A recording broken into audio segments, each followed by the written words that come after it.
Hello guys, welcome back to programming with Rana Waqas. आज के इस वीडियो ट्यूटोरियल में हम देखेंगे स्टैक के बारे में।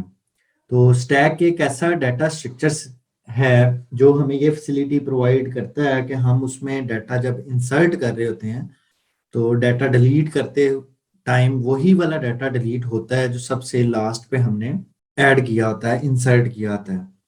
तो इसकी एग्जांपल बहुत अच्छी एग्जांपल है माइक्रोसॉफ्ट वर्ड। जब हम कुछ भी उसमें टाइप करते हैं तो चीज़ें उसमें हम इरेज वगैरह भी करते हैं, और इरेज करने के बाद अगर हम कोई चीज़ वापस लाना चाहते हैं तो आप कंट्रोल जी करते हैं। तो कंट्रोल जी करते टाइम वही वाला आपका वर्ड या लेटर वापस आता है जो सबसे एंड पे आपने डिलीट किया होता है। तो ये बड़ी अच्छी एग्जांपल है स्टैक की। और इसके अलावा स्टैक की और भी एग्जांपल्स हैं जो इस वीडियो के आखिर में मैं आपको बताऊंगा स्टैक समझाने के बाद। तो अभी जो टॉपिक हम देखने लगे हैं और जिसकी इम्प्लीमेंटेशन हम देखेंगे इस वीडियो में, उसका नाम है स्टैक। तो स्टैक क्योंकि आपको ये प्रॉपर्टी दे रहा है कि लास्ट पे जो डाटा इंसर्ट किया जाएगा वो सबसे पहले डिलीट होगा, तो हम इसको बोलते हैं लास्ट इन फर्स्ट आउट वाली प्रॉपर्टी। लास्ट इन फर्स्ट आउट, इसको हम लीफो भी कहते हैं। LIFO means L for last, I for in, F for first and O for out, LIFO. तो चलिए गाइस एक स्टैक बनाते हैं। सपोज आपने एक स्टैक बनाई जिसकी कैपेसिटी ये है कि वो 5 एलिमेंट्स को अपने अंदर सेव कर सकती है। वो एलिमेंट किसी भी टाइप के हो सकते हैं, करैक्टर भी हो सकता है और इंटीजर भी हो सकता है, फ्लोट वैल्यू भी हो सकती है, लोगों के नाम भी हो सकते हैं। तो इसके ऊपर अगर मैं इसको बोलूं कि ये एक अरे है, तो इस अरे का ये इंडेक्स होगा 0, ये इंडेक्स होगा 1, ये इंडेक्स होगा 2, ये होगा 3 और ये होगा 4। और अगर ये अरे है तो इस अरे का कोई ना कोई नेम भी होगा और इसका कोई ना कोई साइज भी हमारे पास होगा। इसका साइज अभी फिलहाल हमारे पास 5 है।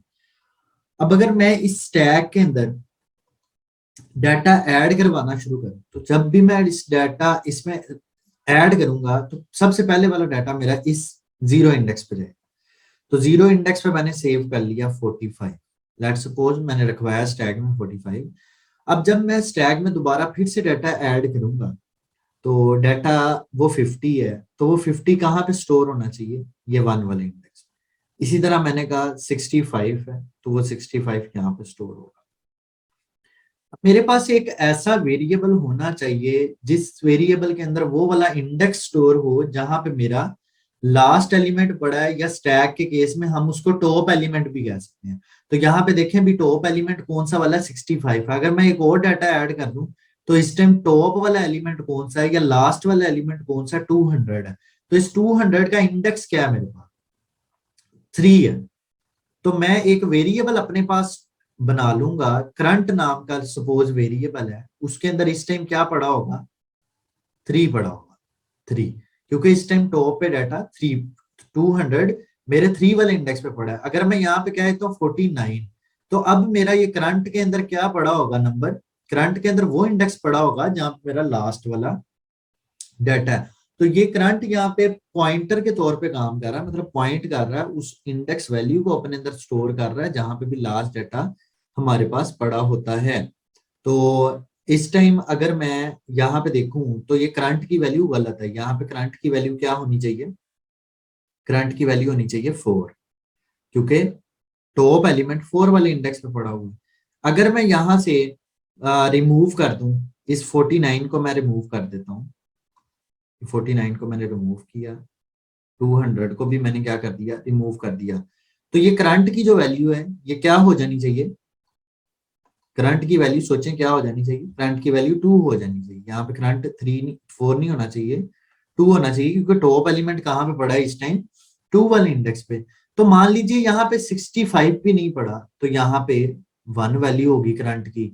अगर यहाँ पे 50 भी नहीं है तो करंट की वैल्यू क्या होगी? जहां पे लास्ट एलिमेंट पड़ा 45 पड़ा है तो करंट की वैल्यू होगी 0। अब मान लीजिए कि ये 45 भी नहीं है, स्टैक एम्प्टी है, तो 0 से नीचे कौन सा वाला आपको लगता है कि नंबर होना चाहिए? तो 0 से नीचे -1 है, तो करंट की वैल्यू क्यों क्या होगी? -1 होगी।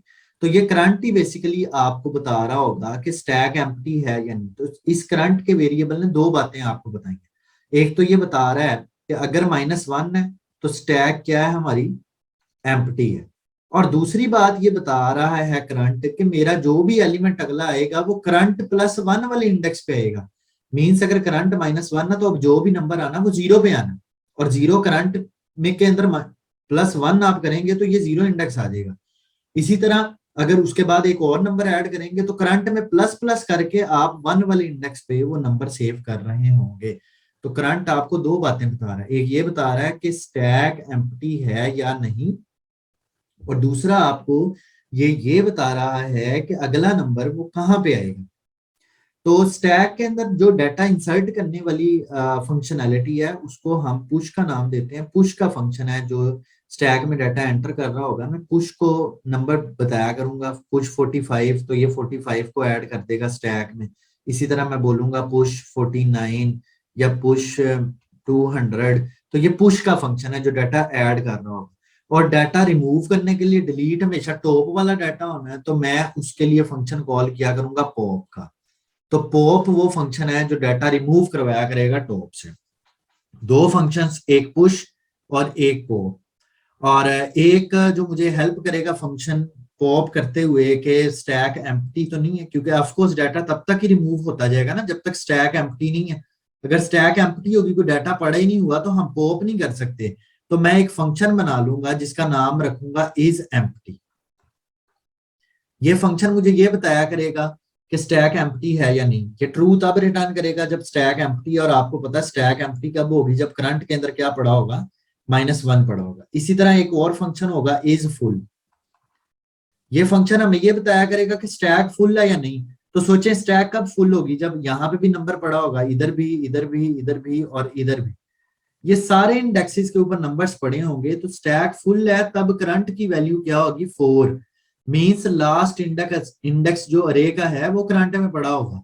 लास्ट इंडेक्स का मतलब है साइज -1। तो जब भी करंट किसके बराबर हो जाएगा, साइज -1 के, तो इसका मतलब होगा कि मेरी स्टैक क्या हो चुकी है, फुल हो चुकी है। तो तब मैं इस फंक्शन में ट्रू रिटर्न करवा दूंगा, अदरवाइज मैं फॉल्स रिटर्न करवा दूंगा।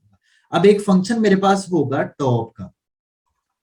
ये मुझे क्या दिया करेगा, वो वाला नंबर जो टॉप के ऊपर पड़ा है, जो करंट वाले इंडेक्स पे पड़ा हुआ है, बस ये वो रिटर्न मुझे कर दिया करेगा, रिमूव नहीं करवाएगा। और पॉप में और टॉप में दोनों में ये फर्क है कि टॉप हमें वो नंबर बताएगा जो लास्ट इंडेक्स पे मीन्स टॉप पे पड़ा हुआ है, और पॉप हमें वो नंबर बताएगा भी कि जो लास्ट इंडेक्स पे पड़ा है, रिटर्न करेगा वो नंबर जो लास्ट इंडेक्स पे पड़ा, साथ ही उसको रिमूव भी कर देगा, मतलब करंट को माइनस माइनस भी कर देगा। और ये फंक्शनैलिटीज हम परफॉर्म करेंगे अभी स्टैक के ऊपर, इसको इन सबको इम्प्लीमेंट करेंगे। इसी तरह एक हमारे पास फंक्शन होता है पीक का। पीक का फंक्शन क्या करता है, मुझसे दो वैल्यूज लेगा, एक मेरे से पूछेगा इंडेक्स और दूसरा मेरे से पूछेगा वैल्यू। अब सपोज मैंने कहा पीक, और पीक में मैंने कह दिया 0 और यहाँ पे कह दिया 101।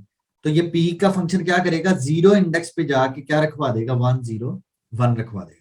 मैं पीक का मतलब है कि ये वैल्यू क्या किया करेगा, ये वैल्यू चेंज किया करेगा, या फिर क्या किया करेगा, ये वैल्यू अपडेट किया करेगा। ये अपडेट करने के हमारे काम आएगा, वैल्यू अपडेट किया गया। तो ये फंक्शनैलिटीज है जो हमने अभी स्टैक की क्लास बनाकर सारी इंप्लीमेंट करनी है। और उसके बाद मेन के अंदर हम स्टैक का ऑब्जेक्ट बनाकर कुछ वैल्यूज उसमें रखवाएंगे, और उसके बाद उसको रन करके चेक करेंगे क्या स्टैक ठीक से काम कर रही है या नहीं कर रही। तो उसके बाद इससे अगली आने वाली वीडियो के अंदर स्टैक की मैं कुछ एप्लीकेशंस आपको करवाऊंगा, जिसके अंदर पैरेंथेसिस को पैरेंथेसिस पैरेंथेसिस मींस ये वाली ब्रैकेट्स जो हैं इनको बैलेंस करना चेक करेंगे कि ये बैलेंस्ड है या नहीं है। जिस तरह आप देखें, अगर ये मेरे पास कुछ ब्रैकेट्स लिखी हैं तो क्या ये ठीक ब्रैकेट्स हैं, ये नहीं ठीक ब्रैकेट्स, क्योंकि ये एक एक्स्ट्रा ब्रैकेट लगी है। अब देखें क्या ये अब ठीक ब्रैकेट्स हैं, अब ठीक ब्रैकेट्स हैं। और अब देखें क्या ये ठीक ब्रैकेट्स हैं, ये बिल्कुल नहीं ठीक ब्रैकेट्स। अब देखें अब ये बिल्कुल बैलेंस्ड है ब्रैकेट्स। इसी तरह अगर ये मेरे पास यूं ब्रैकेट्स लगी हों तो ये बैलेंस तो हैं लेकिन ये ठीक ब्रैकेट्स नहीं है, ये देखें, क्योंकि ये जो क्लोजिंग ब्रैकेट है ये स्टार्टिंग वाली के बाद आनी चाहिए थी ब्रैकेट, तो ये ठीक नहीं है ब्रैकेट। इसी तरह और भी एप्लीकेशंस हैं जिनका कोड मैं आपको आने वाली वीडियोस में करवाऊंगा। अगर आपने चैनल को सब्सक्राइब नहीं किया तो सब्सक्राइब कर लें ताकि आने वाली वीडियो के नोटिफिकेशंस आप तक पहुंचते रहें। तो आइए कोड ब्लॉक पे चलते हैं और इसको इम्प्लीमेंट करते हैं और इम्प्लीमेंट करके चेक करते हैं कि इसका कोड किस तरह से होगा। तो इस सारे काम के लिए मुझे क्लास बनानी पड़ेगी स्टैक की। तो यहाँ पे क्लास बनाते हैं स्टैक, और इस स्टैक की, क्योंकि ये मेरी अपनी क्लास है स्टैक की, तो मैं इसका पहला लेटर कैपिटल रख रहा हूँ। इस स्टैक की क्लास के अंदर मैं क्या काम करूंगा, एक इंटीजर टाइप का मैं पॉइंटर बनाऊंगा ARR, एक मैं इंटीजर बनाऊंगा साइज, और एक मैं वेरिएबल बनाऊंगा करंट का। इस स्टैक ये जो सारे ऊपर डाटा मेंबर्स मैंने बनाए हैं ये बाय डिफॉल्ट प्राइवेट हैं, तो पब्लिक के अंदर मैं इस स्टैक का कंस्ट्रक्टर इंप्लीमेंट करता हूँ। इस ARR को मैं इक्वल टू करता हूँ न्यू इंट, और यहाँ पे मुझे कोई साइज देना पड़ेगा, तो मैं कहता हूँ कि साइज के वेरिएबल के अंदर मैं रखवा लेता हूँ 5। तो स्टार्ट पे जो स्टैक बनेगी उसका फिक्स साइज होगा जो कि 5 होगा, और करंट के अंदर मैं स्टोर करवा लेता हूँ -1। अब एक फंक्शन यहाँ पे हम बनाते हैं बूल इज एम्प्टी का, और इसमें चेक हम क्या लगाएंगे, इफ अगर तो करंट की वैल्यू डबल इक्वल टू -1 है तो रिटर्न कर देंगे ट्रू, क्योंकि इसका मतलब है कि हमारी स्टैक एम्प्टी है, और अदरवाइज हम रिटर्न कर देंगे फॉल्स कि स्टैक एम्प्टी नहीं है। इसी तरह एक मेथड होगा बूल इज फुल का, इस पे हम चेक लगाएंगे इफ अगर तो जो करंट का वेरिएबल है वो बराबर हो जाता है साइज -1 के, तो मैं यहाँ पे रिटर्न कर लूंगा ट्रू, और एल्स में क्या रिटर्न कर लूंगा, रिटर्न फॉल्स। एल्स मुझे खुद से लगाने की यहाँ पे जरूरत नहीं है, क्योंकि रिटर्न फंक्शन में एट अ टाइम एक ही चलता है, तो अगर ये रिटर्न ट्रू चल गया तो ऑफकोर्स ये रिटर्न फॉल्स नहीं चलेगा।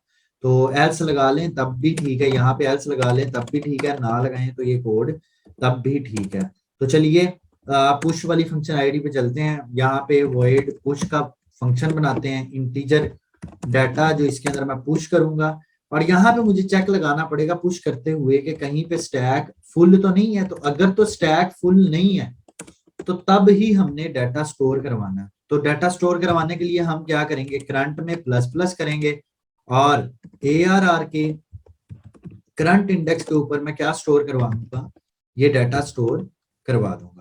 और एल्स के अंदर मैं एक एरर शो कर देता हूँ, और इस एरर को मैं कहता हूँ कि स्टैक इज फुल। अभी ये स्टैक मेरी रीग्रो वाली स्टैक नहीं है, इसका फिक्स साइज है 5, तो ये 5 ही रहेगा। तो पहले इसको हम 5 पे ही रन करेंगे, स्टैक फुल पे एरर आना चाहिए कि स्टैक फुल है। उसके बाद हम लोग इसमें कुछ चेंजेस करेंगे ये एल्स वाले पार्ट में, ताकि हमें कभी भी ये एरर ना आए कि स्टैक फुल है, बल्कि जो भी स्टैक में हम डाटा रखवाते जाएं वो स्टैक को चाहिए कि वो एक्सेप्ट करती जाए उसे। और यहाँ पे पॉप का मेथड इंप्लीमेंट करते हैं। तो पॉप के अंदर हमें चेक करना पड़ेगा कि इफ स्टैक एम्प्टी तो नहीं है, तो अगर तो एम्प्टी नहीं है तो मैं क्या काम करूंगा, एम्प्टी ना होने पर मैं यहाँ पे एक इंटीजर टेम्प का वेरिएबल बनाऊंगा जिसके अंदर मैं स्टोर करवा लूंगा ARR के टॉप पे जो एलिमेंट पड़ा है, मींस ये जो करंट इंडेक्स पे वेरिएबल पड़ा है वो, और यहाँ पे मैं करंट के अंदर एक माइनस माइनस कर दूंगा, 1 माइनस कर दूंगा, इसीलिए क्योंकि मेरा टॉप इसका मतलब है रिमूव हो गया, और यहाँ पे मैं रिटर्न करवा लूंगा टेम्प को। और एल्स वाले पार्ट का मतलब ये है कि स्टैक एम्प्टी है, तो एम्प्टी के केस में आप रिटर्न करवा लें -1।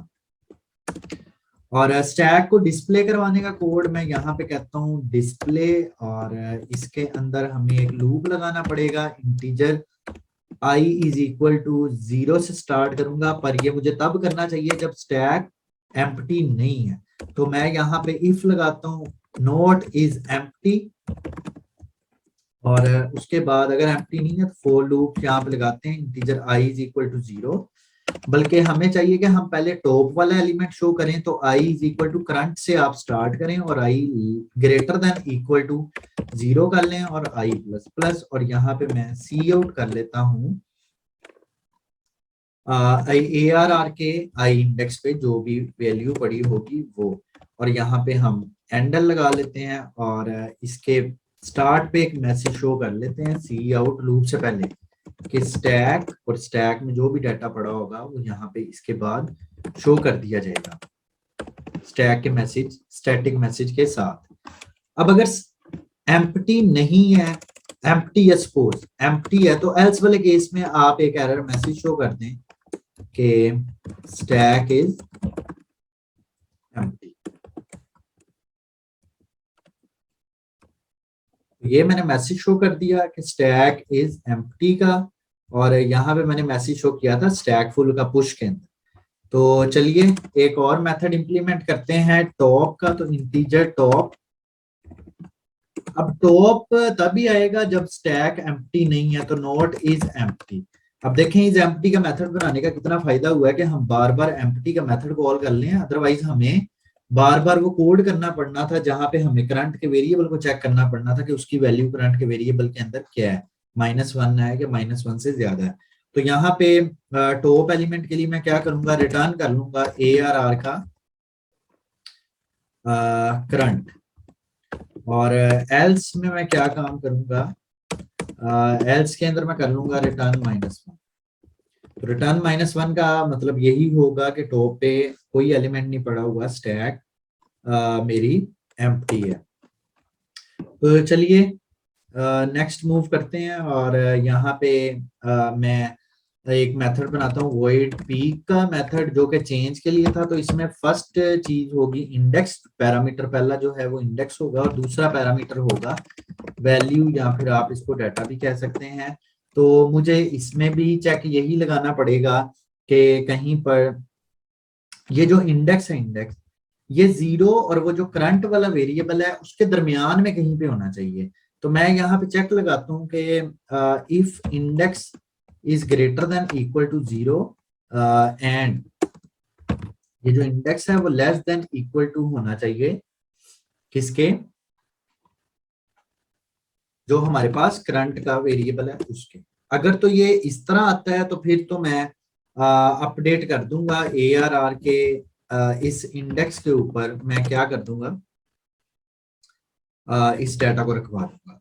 और एल्स वाले पार्ट में मैं एक मैसेज शो कर देता हूं कि index given index out of the box. तो ये मैंने एरर शो कर लिया है। कोशिश करें कि एरर वगैरह शो करने के लिए आप बजाय सी आउट के आप CERR यूज करें। तो CERR का मतलब यही है कि कंसोल पे कोई एरर डिस्प्ले करना है। सी आउट और सी आउट और CERR ये सेम ही काम करते हैं, लेकिन प्रोग्रामर्स आपस में इसको अंडरस्टैंड करते हैं कि ये जो भी मैसेज डिस्प्ले किया है ये कोई ना कोई एरर है, ये नॉर्मल आउटपुट नहीं है जो यूजर को शो करवाई जाएगी, ये कोई ना कोई एरर है। तो ये प्रोग्रामर्स को कोड रीड करते हुए आपस में उनकी अंडरस्टैंडेबिलिटी बढ़ेगी।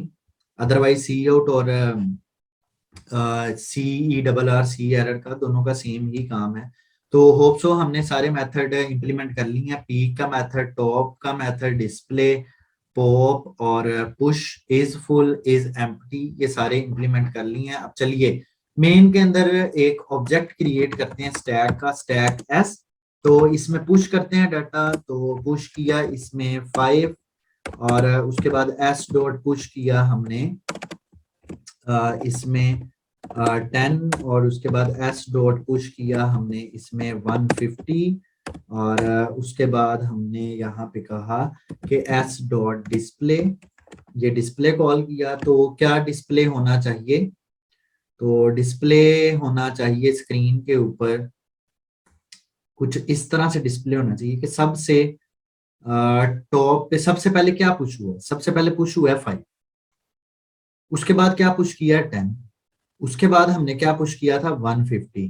तो डिस्प्ले जब होना चाहिए, ये 0 इंडेक्स है, ये 1, ये 2, करंट वाला जो वेरिएबल है उसमें ये 2 स्टोर हुआ होगा, ठीक है। और इस अरे का जो साइज है वो साइज आपने रखा था 5 रखा था। और इस स्टैक को अगर हम डिस्प्ले करें तो डिस्प्ले होगा 150, 10 और फिर 5।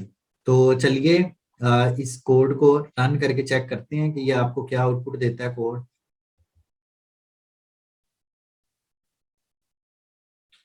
तो इस कोड ने इनफाइनाइट लूप लगा दिया है, तो हमें देखना पड़ेगा कि ये क्यों ये वाला मसला हुआ है। तो यहाँ पे हम देख सकते हैं कि सबसे पहले 150 डिस्प्ले हुआ है, तो 150 ही होना चाहिए था, और उसके बाद क्या डिस्प्ले होना चाहिए था, 10 डिस्प्ले होना चाहिए था। तो चलिए अपने कोड के अंदर चेक करते हैं कि कहाँ पे डिस्प्ले के मेथड में जाके चेक करते हैं। यहाँ पे डिस्प्ले के मेथड में हमने एक गलती की है। वो गलती क्या की है कि आई करंट और आई ग्रेटर देन इक्वल टू 0, तो यहाँ पे हमें क्या यूज करना चाहिए था, minus minus plus plus use नहीं करना था। तो चलिए दोबारा फिर से इस कोड को रन करते हैं और देखते हैं अब आउटपुट क्या आती है। तो आप देख सकते हैं 150, 10 और 5 बिल्कुल ठीक आउटपुट आई है। तो चलिए इसी कोड में हम यहाँ पर थोड़ा डाटा और भी पुश करके देखते हैं। बल्कि अब हम ये देखते हैं कि अगर मैं सी आउट करूं और मैं बोलूं एस आउट और पॉप मैंने किया है, तो ये मुझे, और डिस्प्ले को खत्म कर देते हैं। तो यहाँ पे क्या डिस्प्ले होना चाहिए, यहाँ पे डिस्प्ले होना चाहिए 150, और 150 रिमूव भी हो जाना चाहिए। एक यहाँ पे मेथड इंप्लीमेंट करते हैं हम, इंटीजर काउंट, और ये हमें बताए कि टोटल कितनी वैल्यूज है हमारे पास स्टैक के अंदर। तो इसमें हम रिटर्न करवा लेते हैं जो भी करंट के वेरिएबल में पड़ा होगा वो रिटर्न करवा लेते हैं। तो अगर मैं यहाँ पे सी आउट ये पॉप मैंने किया, तो इसको मुझे टॉप वाला एलिमेंट प्रिंट करना चाहिए और एक कम भी कर देना चाहिए, रिमूव कर देना चाहिए स्टैक में से एलिमेंट। तो सी आउट करते हैं एस डॉट काउंट, तो देखते हैं ये एस डॉट काउंट हमें क्या डिस्प्ले करता है। तो चलिए चलाते हैं इसको। तो जैसा कि आप देख सकते हैं 150 डिस्प्ले हुआ है और 1 डिस्प्ले हुआ है, क्योंकि करंट का वेरिएबल 150 रिमूव होने के बाद 1 पे पॉइंट करना शुरू कर देगा। तो यहाँ पे हम एक काम करते हैं, काउंट के अंदर करंट प्लस 1 को रिटर्न करवाते हैं। तो चलिए प्रिंट करते हैं। तो 150 पॉप करके प्रिंट हुआ, और 2 का मतलब है कि टोटल एलिमेंट स्टैक में 2 है। अब अगर मैं दोबारा फिर से, अब अगर पॉप की बजाय मैं यहाँ पे टॉप कॉल करता हूँ, तो आइए देखते हैं अब क्या होता है। तो आप देखें 150 डिस्प्ले हुआ है और साथ में 3, टोटल एलिमेंट्स कम नहीं हुए, टोटल एलिमेंट्स उतने ही है। तो टॉप ने सिर्फ आपको डिस्प्ले किया है। तो चलिए यहाँ पे एस डॉट पॉप 2 दफा कॉल करते हैं और फिर देखते हैं कि क्या ये आपको आउटपुट देता है। अभी यहाँ पे एस डॉट टॉप को 150 डिस्प्ले करना चाहिए, और यहाँ पे पॉप हो जाएगा हमारे पास 150, यहाँ पे फिर पॉप होगा 10, और उसके बाद काउंट प्रिंट होना चाहिए 1, क्योंकि एक एलिमेंट रह गया। तो चलिए चेक करते हैं। तो देखें हमारे पास क्या डिस्प्ले हुआ है, 1 डिस्प्ले हुआ है। अगर मैं एक दफा फिर पॉप कॉल करता हूँ तो देखते हैं क्या डिस्प्ले होता है। चलिए चलाते हैं इसको। तो इसको रन किया तो देख सकते हैं कि 0 रिटर्न किया जा रहा है। और ये थी हमारी स्टैक, जिसके अंदर मैं जैसे डाटा पुश कर रहा हूँ तो वो डाटा इसमें ग्रो होता जा रहा है, डाटा इंसर्ट होता जा रहा है, और जब मैं पॉप करता हूँ तो पॉप मुझे लास्ट एलिमेंट रिटर्न कर रहा है जो एंड पे हमने इंसर्ट किया था। तो ये कौन सी वाली प्रॉपर्टीज पे लग रही है जो वीडियो के स्टार्ट में आपको बताई थी मैंने, लीफो। लीफो का मतलब क्या था, लास्ट इन फर्स्ट आउट। तो इससे नेक्स्ट वाली वीडियो के अंदर मैं आपको इसी स्टैक को कन्वर्ट करेंगे हम लोग जेनेरिक स्टैक के अंदर, के इसी स्टैक को मैं यूज कर सकूं किस पर्पस के लिए, करेक्टर्स के लिए भी यूज कर सकूं, स्ट्रिंग्स के लिए भी यूज कर सकूं। तो उसके लिए मुझे यहाँ पर स्टैक बनाते हुए लिखना पड़ेगा स्टैक, और यहाँ पे मैं उसकी डाटा टाइप दूंगा, जैसे अभी इंटीजर के लिए थी इस तरह मुझे स्टैक बनानी पड़ेगी। तो यहाँ पे डाटा टाइप चेंज करके मैं पूरी स्टैक को चेंज कर लूंगा इस डाटा टाइप के हिसाब से। तो उसके लिए मुझे generic template based stack implement करनी पड़ेगी, तो वो नेक्स्ट वीडियो में आपको मैं करवाता हूँ। तो और इसके अलावा मैं आपको स्टैक की कुछ एप्लीकेशंस नेक्स्ट वीडियो के अंदर करवाऊंगा। अगर आपने चैनल को सब्सक्राइब नहीं किया तो सब्सक्राइब कर लें और बेल आइकन को प्रेस करना मत भूलिएगा।